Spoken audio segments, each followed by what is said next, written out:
सात संगत जी बड़े प्रेम और सत्कार से कहना जी धान निरंकार जी। सात संगत जी दास विनती कर रहा है, दास से त्रुटि हो जाए तो अपने घर के बालक समझकर क्षमा करिएगा। सात संगत जी, सात संगत जी, आपने सुना होगा विष्णु जी को किसने मारा, लात। यह विषय बहुत ही रहस्यमयी है, क्योंकि अक्सर आपने विष्णु भगवान के बारे में हजारों कथाएं सुनी होंगी।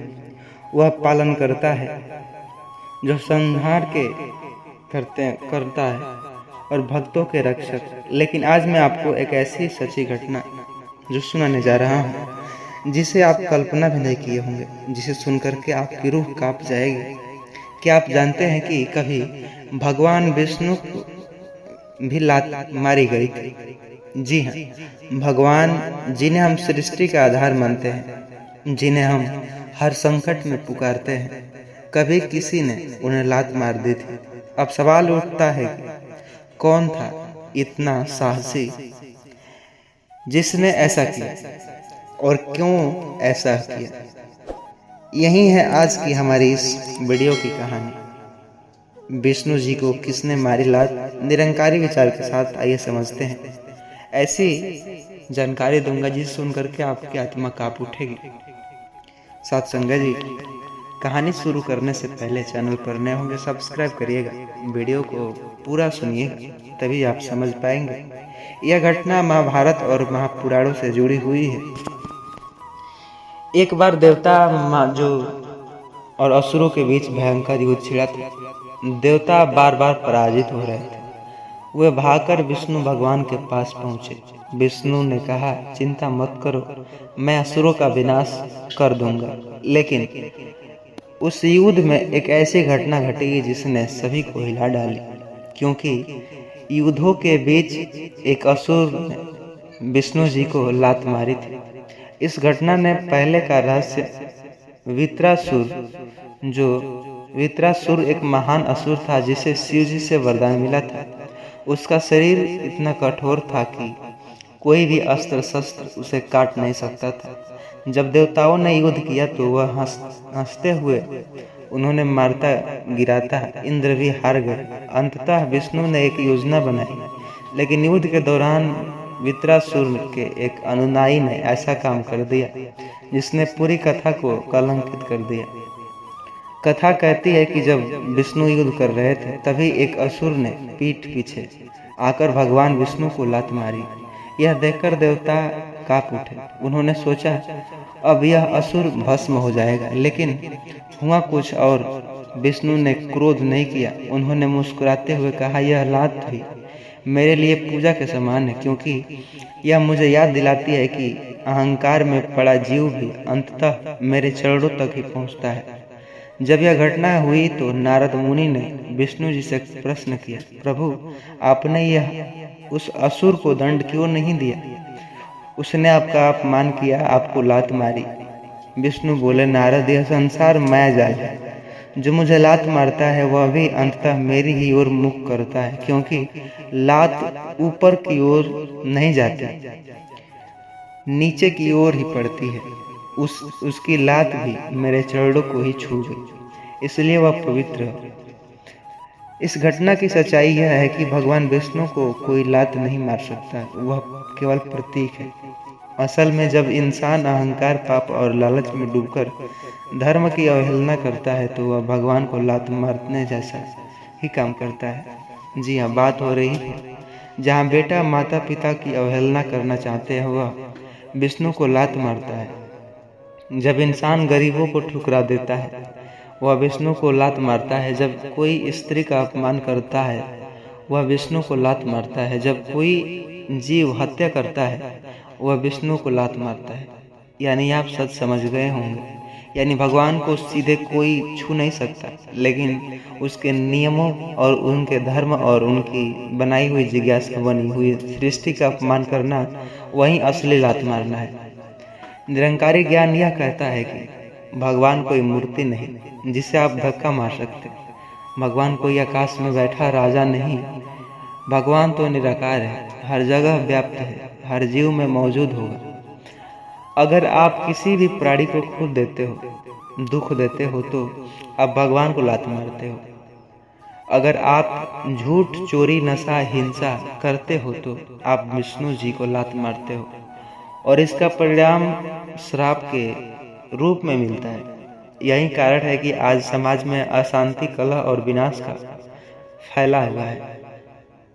उस असुर की मृत्यु में जो युद्ध में मृत्यु हुई, लेकिन वह कथा आज तक जीवित है क्योंकि उसके प्रतीकात्मक रूप से दिखा गया ईश्वर को लात मारना संभव। अगर हम धर्म से गिर जाए, आज देखिए लोग रिश्वत लेते हैं, झूठ बोलते हैं, बेविचार दिखाते हैं, मांसाहार करते हैं, यानी रोज भगवान को लात मारते हैं और फिर पूछते हैं हमारे घर में सुख शांति क्यों नहीं है। सच्चाई सुनिए, श्राप हमने खुद पर लगाया है। यह कथा केवल मनोरंजक नहीं है, यह इतनी ज़्यादा आपको पीड़ादायी कहानी के रूप में इतनी शिक्षा दे रही है जिसे आप कल्पना भी नहीं कर सकते।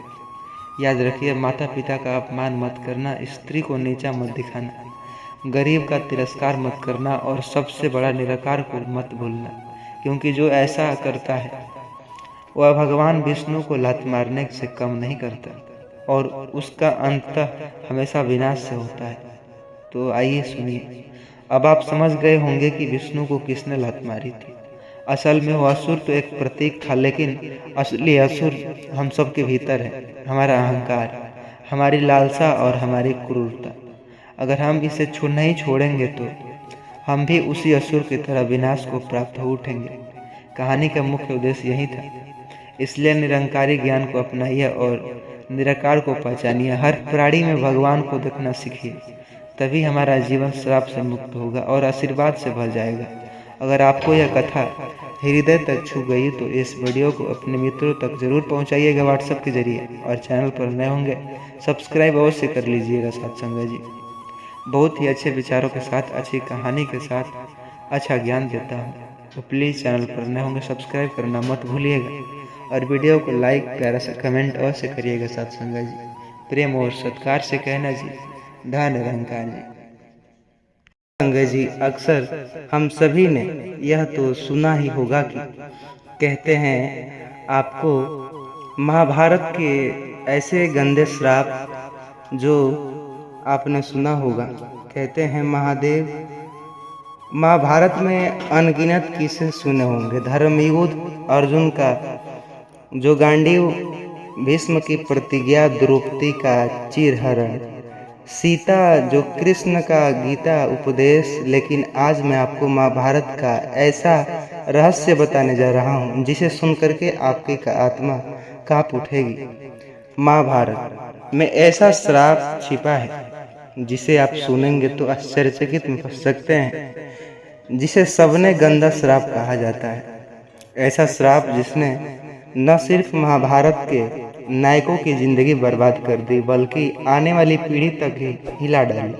लेकिन ध्यान रहे, यह सिर्फ कहानी नहीं है, यह एक चेतावनी है, यह संदेश है, यह आईना है जिसमें हम आज भी अपनी गलतियों का प्रतिबिंब देख सकते हैं। क्योंकि श्राप तब लगता है जब इंसान अपने धर्म से गिर जाता है, और जब धर्म गिरता है तब समाज का पतन, घर का विनाश और आत्मा का पतन निश्चित हो जाता है।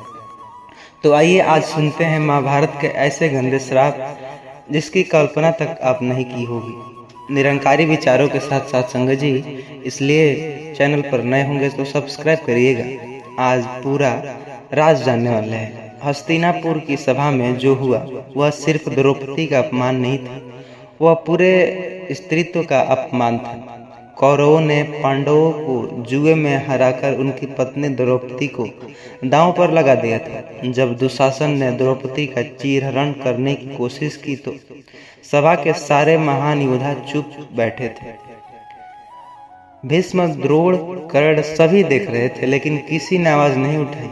यह मौन की महाभारत का सबसे गंदा पाप बन गया। द्रौपदी ने उसी सभा में कहा, आज अगर मेरा सम्मान नहीं बचा तो यह धरती रक्त से लाल हो जाएगी।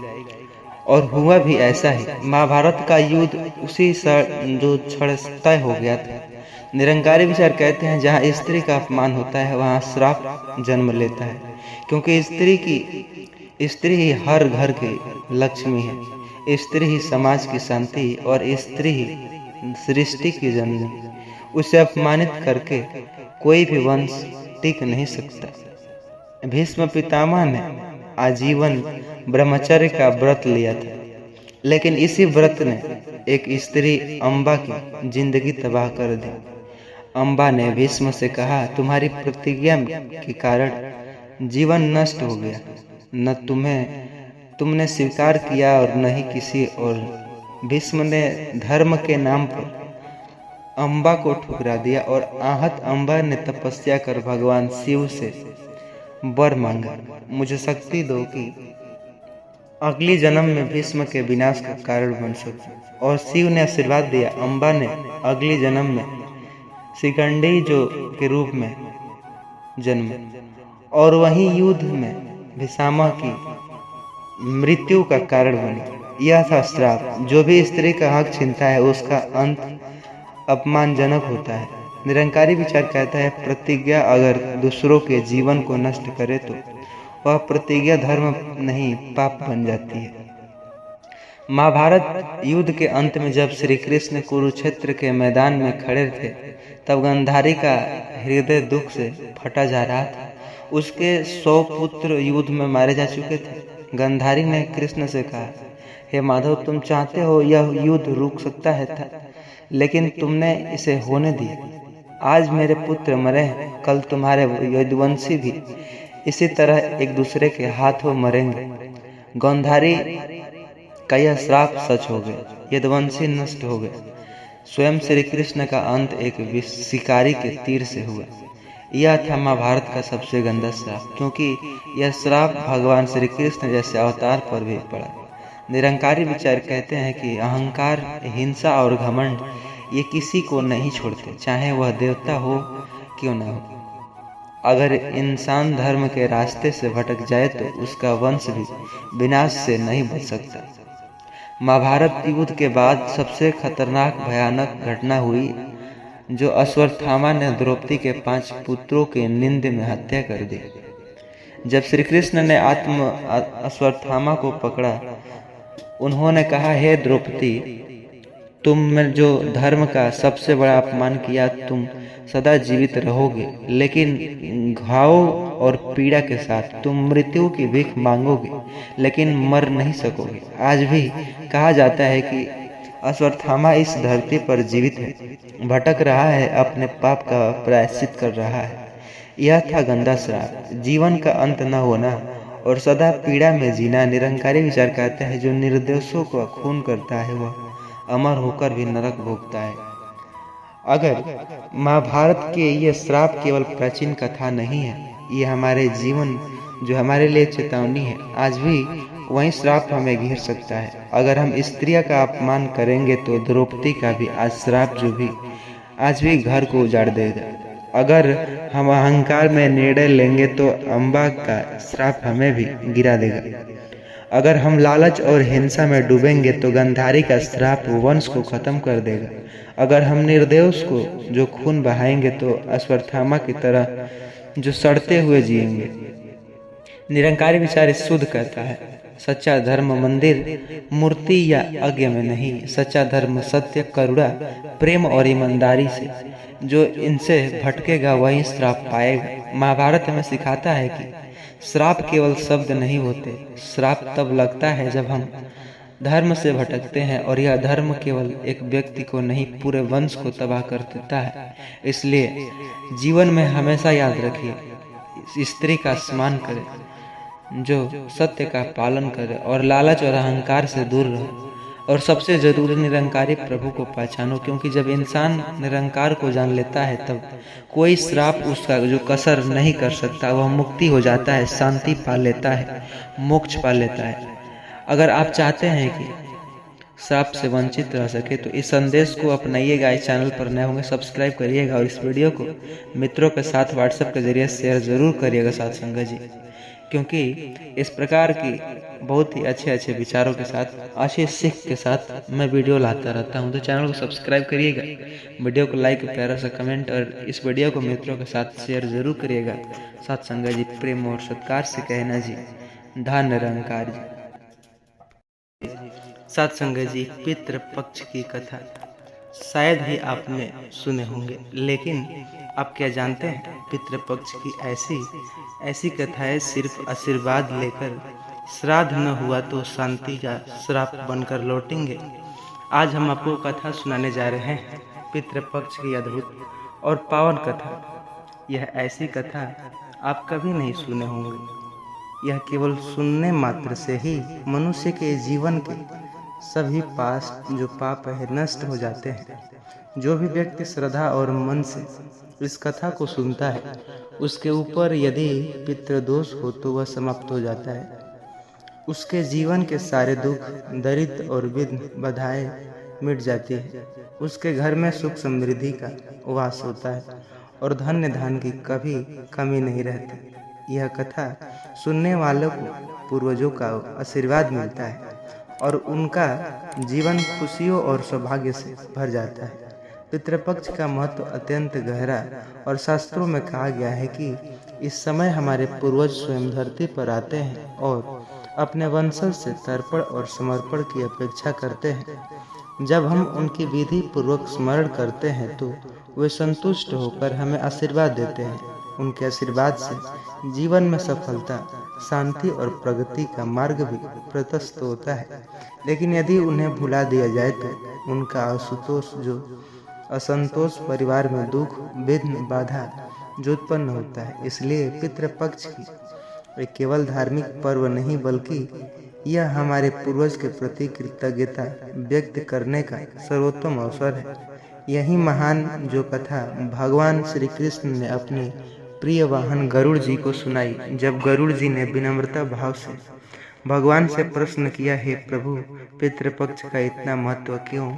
इनमें क्या जो रहस्य छिपा है और क्यों कहा जाता है कि इसे मानना जो जीवन के सारे दोष मिटाने जितना बराबर है? तब भगवान श्री कृष्ण ने मधुर मुस्कान के साथ कहा, गरुड़, पितृपक्ष का महत्व शब्दों में नहीं समा सकता। इसे समझने के लिए तुम्हें एक कथा सुननी होगी। इस कथा को सुनने मात्र से ही पितृदोष समाप्त हो जाते हैं। जीवन से दुख और दरिद्रता दूर हो जाती है और घर परिवार में सुखी और समृद्धि का वास होता है। और फिर भगवान श्री कृष्ण ने गरुड़ जी को यह अद्भुत कथा सुनानी प्रारंभ की। आप भी इस कथा को ध्यान पूर्वक सुनिएगा। इस कथा के श्रवण मात्र से मनुष्य के सभी पाप दोष नष्ट हो जाते हैं, पितृदोष से मुक्ति मिलती है, सभी कर्ज उतर जाते हैं और धन्य धान की तथा संपत्ति की प्राप्ति होती है। साथ ही सुंदर और गुणवत्ता पत्नी भी जो लाभ होता है, संतानहीनता को संतान की प्राप्ति भी होता है। यह कथा अत्यंत महान और विशेषतर पितृपक्ष के इसका श्रवण करना जो आवश्यक है। इस कथा के सुनने से पितृदेव प्रसन्न होकर वरदान देते हैं।